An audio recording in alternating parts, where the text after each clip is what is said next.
องคิดไล่เส้นผ่ากลางของดวงจันทร์รู้ว่าเฮาเบิ่งมันด้วยมุมอัลฟาเท่ากับ 0.50 องศา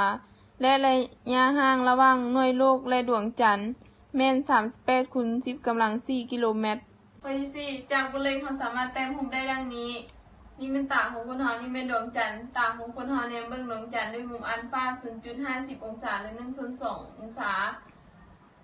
AO เป็น 38 คูณ 10 กำลัง 4 กิโลเมตรได้เพิ่นให้ส่งหาเส้นผ่านใจกลางของ AB จะเท่ากับเท่าใดเฮาสามารถแยกรูปสามแจกออกมานี่เพื่อให้สะดวกในการคิดไล่กดเป็นข้างติดแปรของมุมอัลฟาสิ้นเป็นข้างของหน้าของมุมอัลฟาเราจะได้ตั้งอัลฟาเท่ากับสิ้นอัลฟาส่วนกดอัลฟาตั้งอัลฟาเท่ากับ AB ส่วน OA หารได้ AB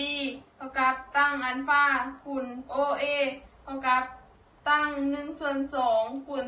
38คูณ10กำลัง4กิโลเมตรจะได้ตั้งอัลฟา1/2เท่ากับ 0.0087 AB เท่ากับ 0.0087 คูณ